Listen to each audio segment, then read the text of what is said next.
Tuhan, untuk kebaikan-Mu yang kami nikmati pada hari ini. Kami memerlukan hikmat akal budi untuk kami mengerti, memahami firman-Mu di kesempatan ibadah Jumat Agung ini Tuhan. Terpuji nama-Mu dalam nama Yesus. Haleluya Tuhan. Amin. Silakan duduk kembali Bapak Ibu kekasih Tuhan. Oke, salam. Puji Tuhan. Beri senyum kiri kanan. Senyum bilang selamat Jumat Agung. Biar baju itamar, hati tetap putih. Amin. Puji Tuhan. Ya. Saya dulu waktu masih sekolah minggu, bias kalau Jumat Agung begini paling takut. Ya. Karena orang kampung biasa bilang gereja besar. Maksudnya hari raya yang sangat agung. Bahkan tidak boleh sentuh kaki meja atau jalan tersentuh saudara. Merasa kusuk sekali, takut Tuhan menguasai hati waktu masih umur sekolah minggu saudara. Ya. Dan sampai saat ini sudah beberapa tahun kita merayakan Jumat Agung. Apa intinya saudaraku ya? Karena itu mari kita baca satu ayat firman Tuhan di dalam Wahyu pasal 7. Wahyu 7 ayat 9 kita baca sampai ayat yang ke-17. Ya, Wahyu pasal 7 ayat 9 sampai ayat 17. Kita baca ayat-ayat ini menjelaskan tentang arti pengorbanan Tuhan Yesus untuk kita. Ya, mari kita berdiri semua Bapak Ibu. Kita baca ayat-ayat dengan cara berganti-gantian. Kemudian daripada itu aku melihat sesungguhnya suatu kumpulan besar orang banyak yang tidak dapat terhitung banyaknya. Dari segala bangsa dan suku dan kaum dan bahasa, berdiri di hadapan tata dan di hadapan anak domba, memakai jubah putih dan memegang daun-daun palem di tangan mereka.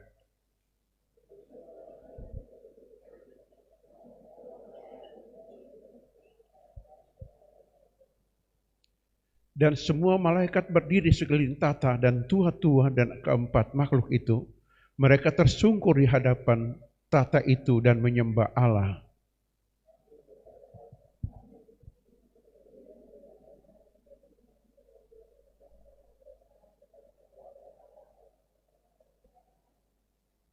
Dan seorang dari antara tua-tua itu berkata kepadaku, siapakah mereka yang memakai jubah putih itu dan dari manakah mereka datang?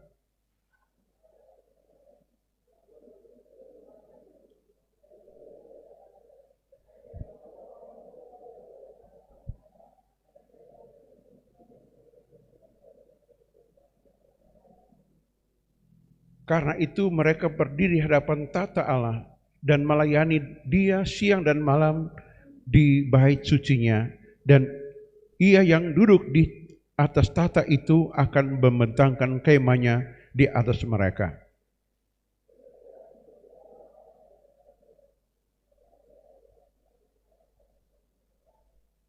Sebab anak domba yang di tengah-tengah tata itu akan menggembalakan mereka dan menuntun mereka ke mata air kehidupan.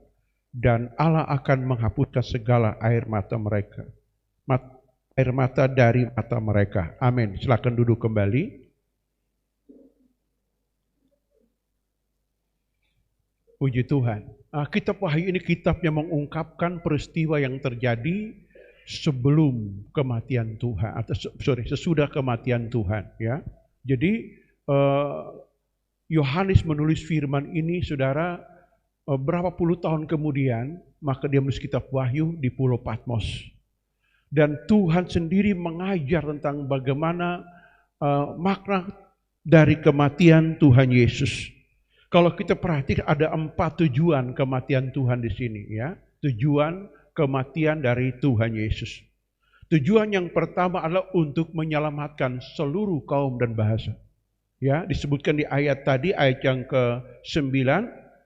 Kemudian daripada itu aku melihat sesungguhnya suatu kumpulan orang banyak, besar dan banyak, tidak terhitung banyaknya dari segala bangsa dan suku dan kaum dan bahasa berdiri hadapan tata Anak Domba, memakai jubah putih dan memegang daun-daun palem di tangan mereka. Ayat ini sudah menjelaskan tentang isi cerita kisah bacaan ini, saudara. Ya, ada 4 hal yang menjadi tujuan kematian dari Tuhan Yesus. Hal yang pertama adalah menyelamatkan kita dengan cara menebus semua dosa-dosa kita. Mau dosa warisan, dosa perbuatan yang kita pernah lakukan karena kehilafan manusia, karena kita sengaja berbuat dosa, semua itu ditebus, disucikan dengan darah Tuhan dalam rangka keselamatan. Amin. Tetapi saudara tahu, tidak semua orang yang ditebus dengan darahnya. Siapa ditebus, saudara? Orang yang sadar akan pelanggaran-pelanggaran. Orang yang bertobat mau meninggalkan semua kehilafan, semua kekeliruan, semua kejahatannya, maka dialah yang berhak ditebus oleh darah Tuhan. Katakan amin. Mengapa saudara kasih? Kalau kita lihat di sini, saudara, di ayat 14, lompat ke bawah 14, di ayat 14 mengatakan begini. Maka kataku kepadanya, Tuanku, Tuhan mengetahuinya. Lalu perhatikan, Tuhan dia mengatakan, lalu ia berkata kepadaku, mereka inilah orang-orang yang keluar dari kesan besar dan mereka telah menyucikan jubah mereka dan membuatnya putih dalam darah anak domba. Ini buah sebuah pertobatan. Hebat, saudara. Saudara, kita ini diikhtiarkan oleh setan atau iblis supaya orang ini sakit, miskin, berdosa dan menderita terus dalam kesusahan yang besar. Tetapi dengar, pekerjaan Yesus yang sangat mulia, dia rela dari Tuhan, saudara, dari Dewan Musyawarah Allah di sorga, maka keputusan penting antara Tritunggal Allah, Bapa, Anak, Roh Kudus, Dewan Musyawarah Allah, memutuskan bahwa firman harus menjadi manusia, harus menjadi daging. Tadinya firman itu adalah Allah sendiri dalam Yohanes 1 ayat 1, ya, dan dialah menciptakan langit dan bumi, dialah Tuhan semesta alam. Maka keputusannya adalah firman menjadi daging. Berapa tahun, saudara? Itu sejak Taman Eden, Taman Eden. Kejadian pasal yang ketiga ayat yang ke-15-17 mengatakan bahwa mesti ada penebusan. Dari situ, saudara, Dewan Musyawarah Allah memutuskan bahwa firman harus menjadi daging. Tetapi saudara tahu, dalam rentang waktu kurang 6.000 tahun atau 5.000 tahun, saudara, semua darah menebus manusia itu dari hewan. Ya, darah hewan, saudara. Ribuan bahkan miliaran ekor darah hewan menebus dosa manusia. Dan itu diampuni, saudara. Kenapa, saudara? Di dalam alam roh, Tuhan sebagai penyelamat, dia bertindak dan membenarkan perbuatan seperti itu. Tetapi saudara tahu, biang pekerjaan setan tidak bisa dihancurkan. Maka dari akhir zaman ini, Rasul Petrus menuliskan, oleh karena kita, oleh karena kamu, maka Tuhan menyatakan dirinya untuk menebus kita, saudara. Dan dia memberikan darahnya sendiri untuk menyucikan jubah kita, perbuatan kita. Itu jubah itu lambang dari perbuatan, pekerjaan, tindakan kita. Tindakan yang keliru dibasuh darah Tuhan.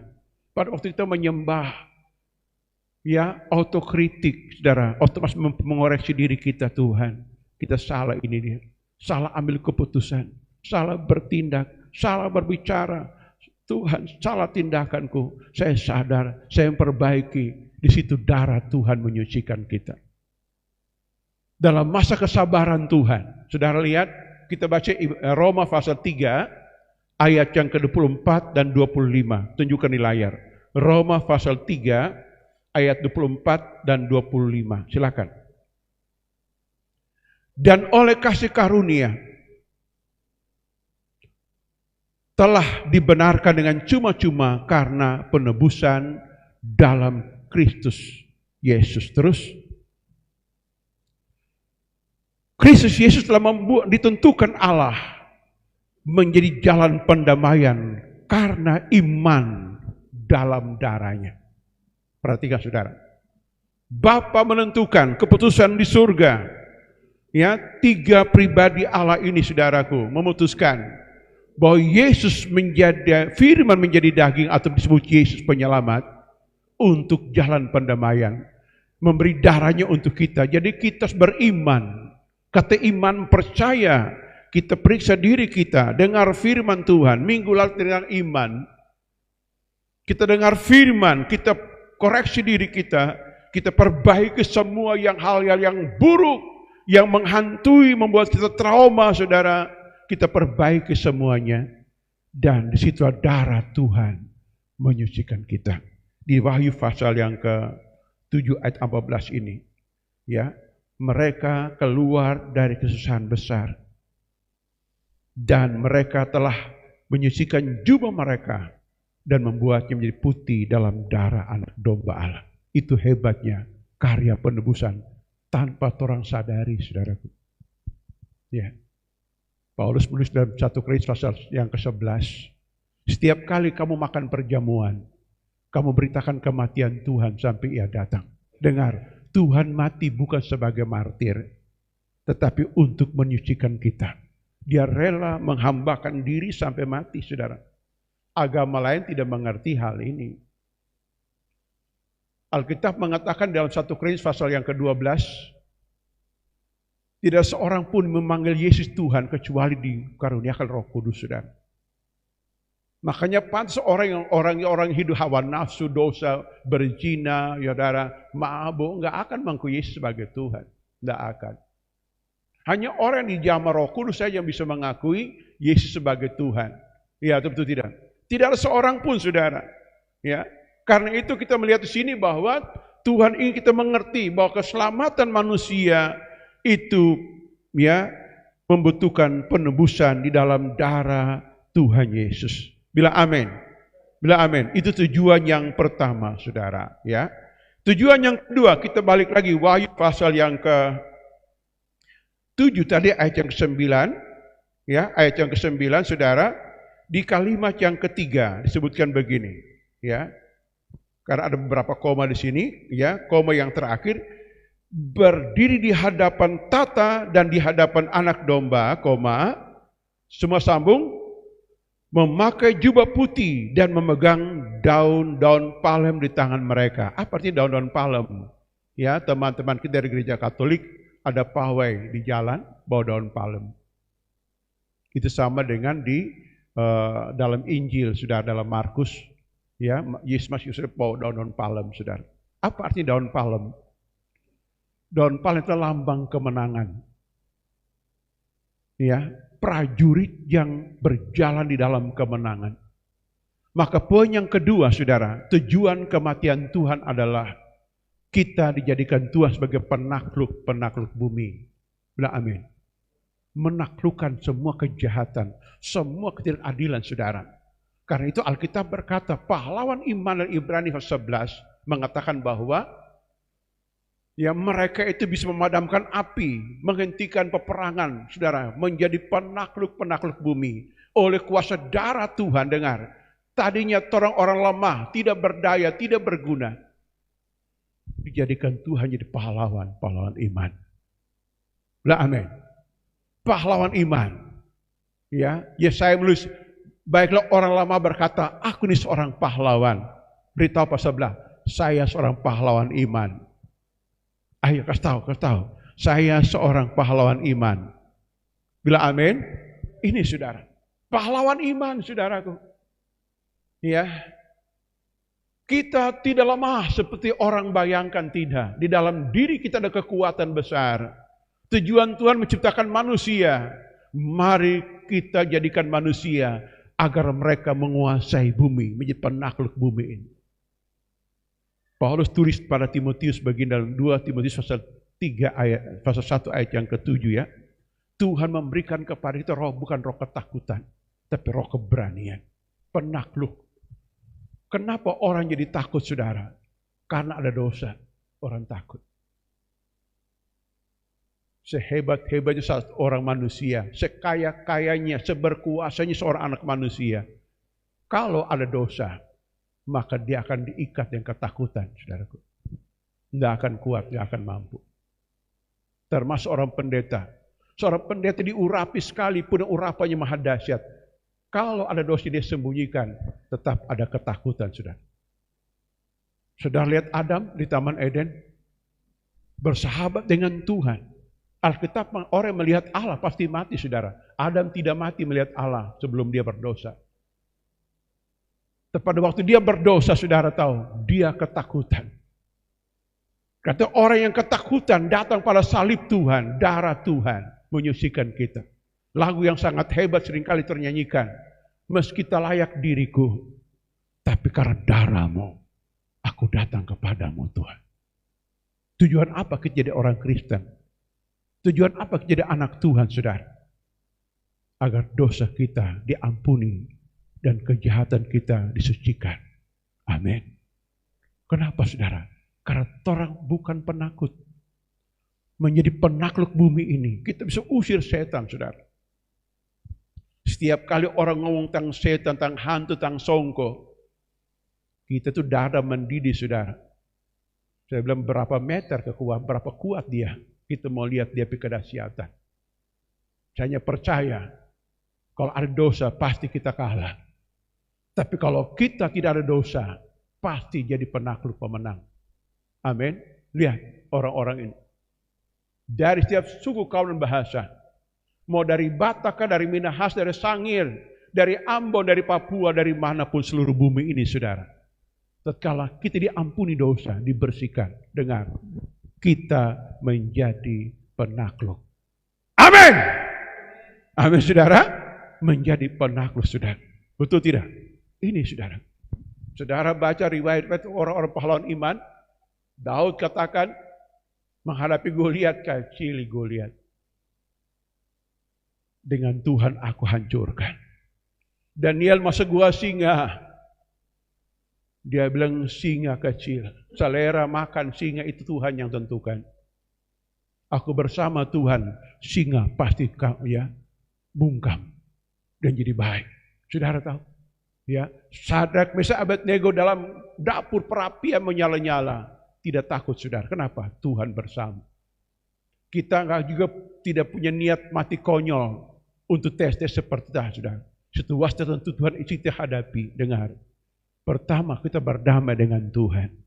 Izinkan darah Tuhan menyucikan kita, saudara. Halo, amin. Halo, amin. Sudah lihat di Alkitab, ya, kebutuhan terbesar seorang anak manusia adalah pengampunan dosa, saudara. Itu darah Tuhan membersihkan. Dan yang kedua, Tuhan bangkitkan kita menjadi penakluk, memegang daun-daun palem. Katakan amin. Bila amin, saudara, halo, amin. Halo, amin. Ini saudara kasih, ya. Nah, yang ketiga, saudara, yang ketiga, kita lihat sini, saudara, di ayat yang ke-16, ayat 16. Ayat 16. Mereka tidak akan menderita lapar dan dahaga lagi.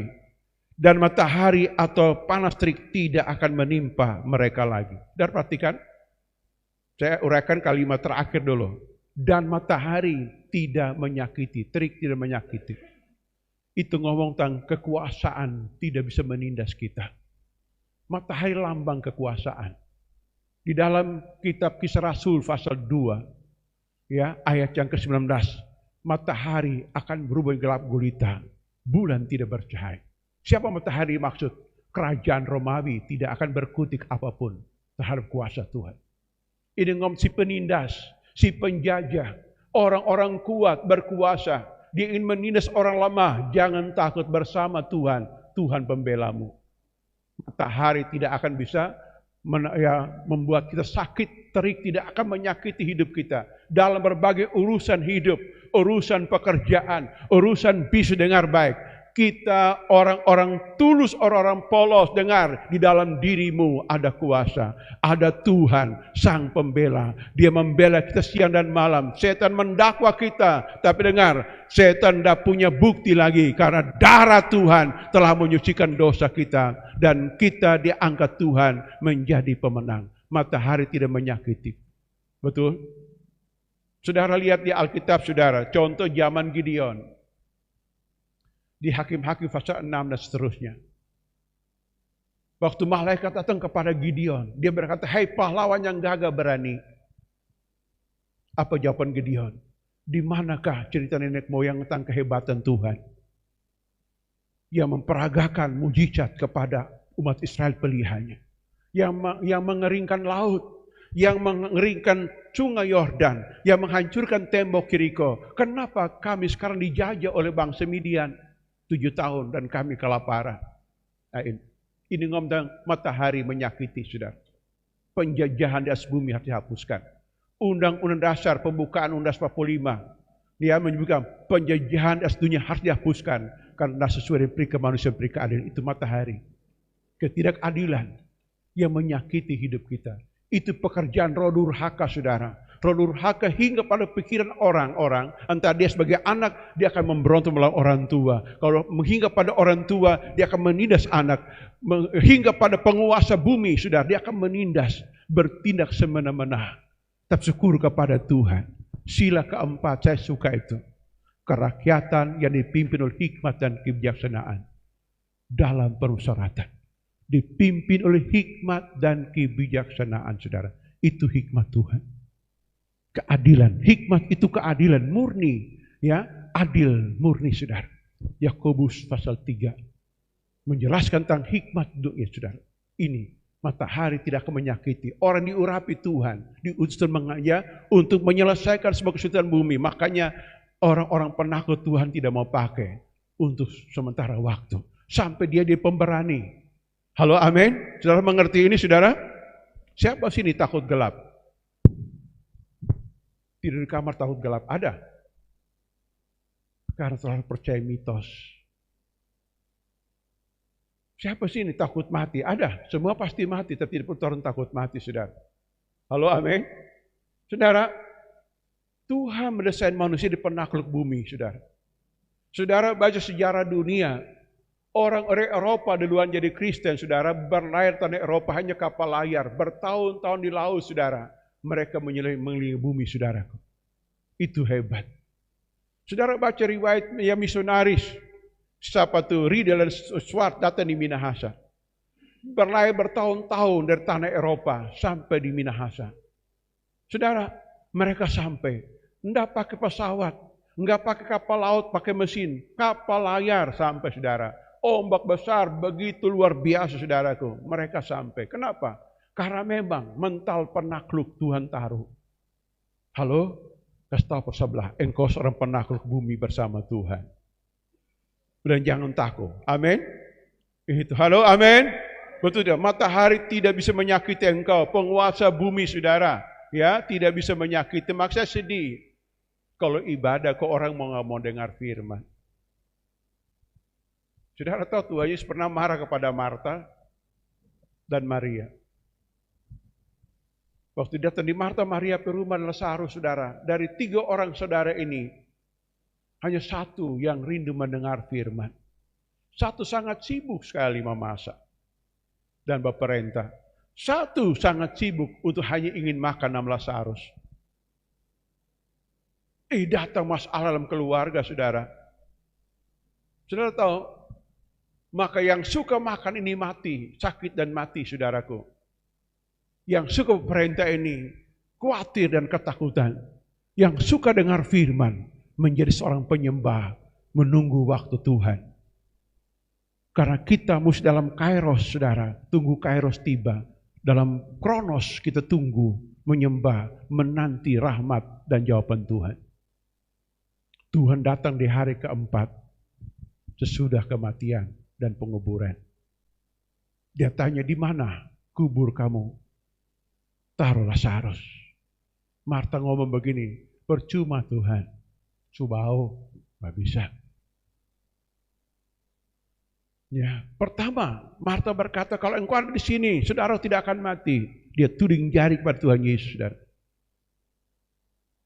Peribahasa mengatakan, orang yang meludah ke langit, air ludah akan sampai mukanya sendiri. Orang yang menghina, menghujat, menista Tuhan, nistanya hujat akan datang ke mukanya sendiri. Itu pepatah. Saya ulangi. Orang yang meludah ke langit, air ludahnya akan jatuh ke mukanya sendiri. Kesusahan melatih kita, saudara. Alkitab mengajarkan, matahari tidak menyakiti. Siapa matahari ini? Orang jahat. Siapa matahari ini? Setan, saudara. Itu matahari. Yang menindas umat manusia, ingin merasuk, ingin membuat orang sakit menderita. Lalu datang ke kisah tadi, Maria Marta tadi, saudara. Maria datang di tengah jalan, dia tersungkur menyembah Yesus, saudara. Sampai Yesus pun terharu, masbu hatinya. Lalu mereka pergi ke kubur. Buka pintu kubur. Karena penguburan mereka di sana tidak seperti orang. Orang dikubur dalam tanah, orang itu dalam goa, taruh pakai pintu kayak rumah kamar. Buka pintu, panggil Lazarus keluar dan dia pun hidup, saudara. Itu menggambarkan bahwa kuasa iman kita perlukan. Amin. Ada waktu orang nggak punya apa-apa. Ada waktu orang bergumul begitu luar biasa. Tapi ada waktu kita melihat kemenangan yang besar. Bilang amin. Kalau amin, matahari tidak menyakiti engkau. Masih ayat yang sama 16. Bagian atasnya. Mereka tidak akan menderita lapar dan dahaga lagi. Wow. Ini ngomong tentang kelimpahan Tuhan berikan kepada kita. Ya, saudara, Tuhan memberkati kita dengan 3 triple berkat. Saya ulang-ulang pernyataan ini, saudara. Triple berkat, itu berkat batin Tuhan berikan kepada kita. Berkat jiwa, hikmat, akal budi, kepandaian, keterampilan Tuhan berikan kepada kita. Dan berkat tubuh, sehat walafiat. Sandang papan dan ya semua. Ya, mungkin THR anak SL cair. Saudara, dapat bonus, ya perusahaan semakin mendidih, sudah pekerjaan semakin, itu berkat Tuhan. Kenapa lakukan itu? Karena hak-hak manusia yang sudah diambil bertahun-tahun dikembalikan oleh Tuhan. Makanya nggak rugi iring Tuhan bagus-bagus. Bila amin, kerja berhasil. Kalau orang itu iring Tuhan setengah-setengah lari-lari ya. Sudah pernah baca riwayat Kain dan Habel sudah di Alkitab. Kain ini menghadap Tuhan hatinya setengah. Hati setengah, setengah panas lagi. Ulama. Ya, datang ibadah, setengah panas lagi. Ya, sepanas, iri hati lagi. Dalam gereja, baku iri hati. Ya, maka ada lagu hebat itu. Jangan ada di dalam hati. Sambung. Rasa iri atau dengki. Ini boleh. Itu Kain dan Habel itu. Ya. Ulang-ulang, jangan ada. Pakai goyang lagi, ya toh? Jangan ada. Aduh, senang sekali jangan ada, ya toh? Pakai goyang. Tuhan larang. Benar baca kisah Kain dan Habel di Alkitab, Kejadian pasal 4. Ya. Kain dibuang, ditolak oleh Tuhan. Ya. Lalu sudah Tuhan tolak dia nggak bertobat, saudara. Dia menipu lagi. Dia izin Pak Adam. Papi sayang, kita Habel mau main di hutan. Di mana? Batu Angus. Oh, bikin apa? Main main apa di sanalah. Ya, petak umbat gitu. Sudah dong. Wah, dia sudah bawa pentungan, sudah. Terus dia pentungan. Sampai sana tatkala Habel meleng, pak dia toki. Dia pikir Habel itu RW, saudara. Dia toki, pak! Selesai. Ya, darah Tuhan, ya Habel mati. Tiba-tiba Tuhan muncul di tengah-tengah, di depan si Kain. Tuhan tanya, mana Habel dah? Oh, saya bukan penjaga adikku. Baru saja pukul tadi, berapa menit yang lalu, saudara. Menipu. Bayangkan, dia tipu Adam, dia tipu Habel, dan dia tipu Tuhan, saudara. Tuh, lihat. Setan bekerja, sudah menghancurkan manusia. Ya. Lalu Tuhan kita taruh tanda P3 di kepalamu. P3. Apa P3? Pelarian, bepontar, penakut, dan pengangguran. 3 ini. Jadi Bapak, Ibu, adik-adik kalau ada masalah, 3 masalah ini cepat-cepat berdamai dengan Tuhan. Amin. Masih ada anugerah. Masih ada pengampunan. Masih ada perbaikan. Ini. Ya. Kain ini waktu dia sudah bikin dosa, dia bunuh adiknya, saudara, dia seorang pelarian penakut. Nah, itu. Jadi mari jadi anak Tuhan yang manis-manis, yang baik-baik, amin, yang jujur, tidak usah berbohong. Oh Pak Pendeta, kita bohong yang baik, enggak ada bohong yang baik, namanya bohong tetap jahat, amin. Halo, amin. Siapa sini belum pernah berbohong, angkat tangan. Puji Tuhan, semua sudah jujur sekali. Sudah pernah. Siapa sini tidak berbohong lagi? Angkat tangan. Yang sudah tidak berbohong lagi. Ada? Ada nggak? Oi. Ada. Masa masih mau bohong lagi dah? Oi. Mungkin bapak mengerti, saya ulang aja. Siapa sini berjanji tidak akan berbohong? Angkat tangan. Baru janji kok itu, belum bertindak. Ayo. Ayo. Ini Jumat Agung, saudara. Saya baca, renungkan dari hari-hari kemarin tentang makna pengorbanan Tuhan sejak di Taman Getsemani, saudara. Belum Taman Getsemani, saudara. Di Matius 17, itu pertemuan Elia, Musa, dan Yesus di gunung. Dan satu kata mereka katakan, engkau harus ke Yerusalem untuk maksud penyelamatan. Yesus turun dari gunung, saudara, dan masuk Taman Getsemani. Ya, ada cawan, ini gelas, cawan kecil, saudara, kayak kita minum cawan kecil. Cawan kecil ini murka Tuhan. Saudara tahu, kalau murka Tuhan jatuh, orang gak ada ampas, saudara. Tidak ada ampas. Walaupun orang sakti, orang hebat, nggak akan bisa menghadapi murka Tuhan. Cawan itu apa, saudara tahu? Adalah murka yang ditaruh. Kalau cawan nggak dicabut, nggak diminum, nggak diambil, maka itu murka Tuhan jatuh. Yesus berdoa 3 kali di Getsemani, berulang-ulang kalimat sama. Biarlah cawan ini lalu daripadaku. Tapi bukan kehendakku, tapi kehendak Bapa yang jadi. Saya belajar ada 5 hal di situ, saudara, di Taman Getsemani. Yang pertama, kenapa Tuhan mesti minum cawan? Itu karena Tuhan sangat mengasihi manusia. Amin. Kasih itu rela berkorban demi kebaikan. Mungkin mata kita melihat kesalahan, kekurangan teman kita, anak kita, orang tua kita. Jangan kita bikin dosa baru. Kasih dia tanpa syarat. Katakan amin. Itu cawan, saudara. Yesus kenapa minum cawan? Saya pelajari, saya renungkan. Ada kalimat muncul di hati begini. Kasih, cinta lebih kuat dari maut. Dia sangat mengasihi kita. Amin. Halo, amin. Cinta Tuhan lebih kuat dari maut. Tuhan Yesus nggak peduli panas terik siang hari ini jam 12 siang dipanggang seperti ikan asin, saudara. Disalibkan. Darah menetes, saudara. Dan matahari begitu panas terik. Dia nggak peduli. Karena dia memutuskan, aku mengasihi manusia.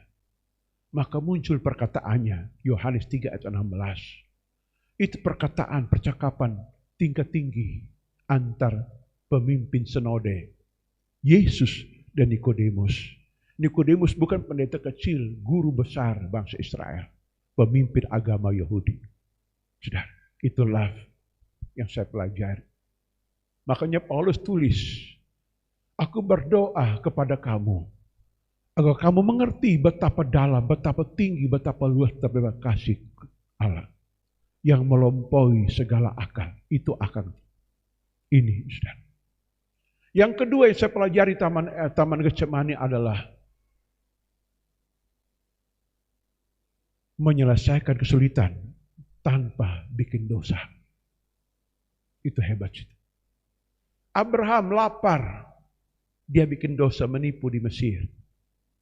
Sudah.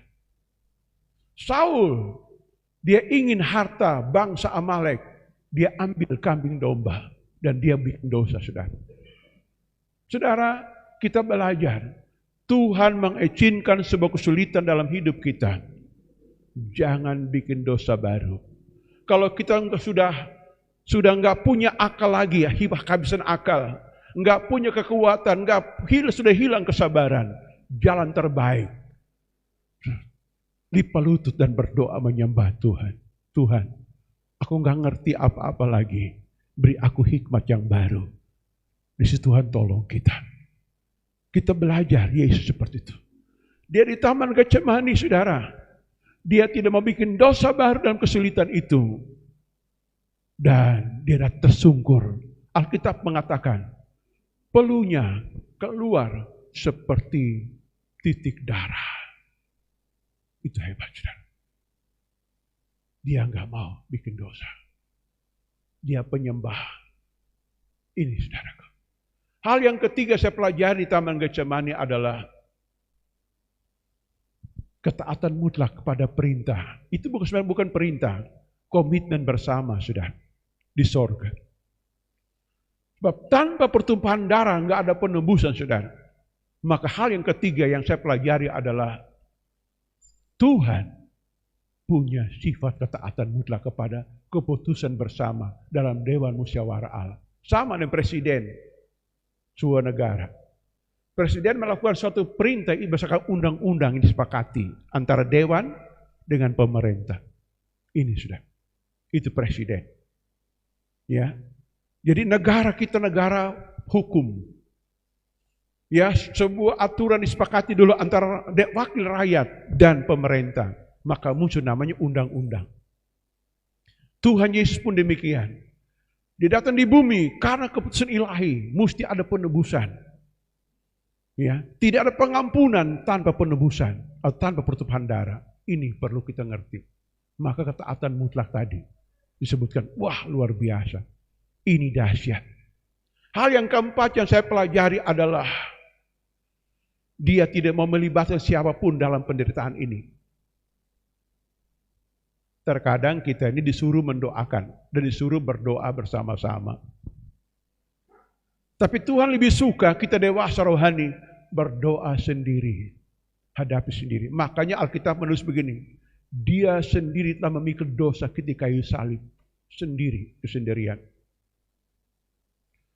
Kita banyak begini enak, ini sudah enak. Coba hadapi masalah sendiri. Sungguh ada uang, susah lagi, galap lagi, saudara. Kau sendiri, saudara. Oh Tuhan. Makumat, asam lambung naik, saudara. Di situ, Elia kenapa minta mati? Karena dia hadapi Isabel dan pasukannya sendiri, saudara. Di masa kesendirian itu, kita pelajari ternyata, walaupun secara fisik tersendiri, masih ada Tuhan yang menolong. Amin. Amin. Hadapi sendiri masalah. Karena Tuhan izinkan begitu, saudara. Pernah nggak saudara diizinkan Tuhan begitu? Saya seringkali seperti itu. Hadapi sendiri. Mau lari ke mana? Berteriak ke orang tua, so meninggal kasihan. Panggil saudara, doang susah. Panggil siapa mau tolong, saudara. Ini masa kesendirian. Hebat. Halo? Titik iman kekuatan sendiri, saudara. Setelah sendiri menghadap Tuhan. Ingat doa Yesus, saudara. Saya suka beberapa sikap doa Yesus di tengah masa sulit. Waktu memberi makan 5.000 orang, dia berdoa, menengadah ke langit, saudara. Biasa kita berdoa, mari kita tundukkan kepala, kita berdoa. Padahal nggak ada ayat itu. Tambah-tambah ayat, saudara. Mari kita tundukkan kepala, kita berdoa. Yesus nggak begitu. Apa doa, sikap doanya? Dia menengadah ke langit dan berdoa. Nah, itu. Di masa sendiri, mesti menengadah ke langit dan berdoa. Tuhan, Engkau tetap di sorga. Engkau pasti mendengar doaku. Ada lagu lama. Tuhan, masihkah kau mendengarkan doaku? Nggak boleh keluar masuk Evan, duduk yang manis. Ya, nah, jadi kita belajar saudara. Di masa kesendirian, aduh.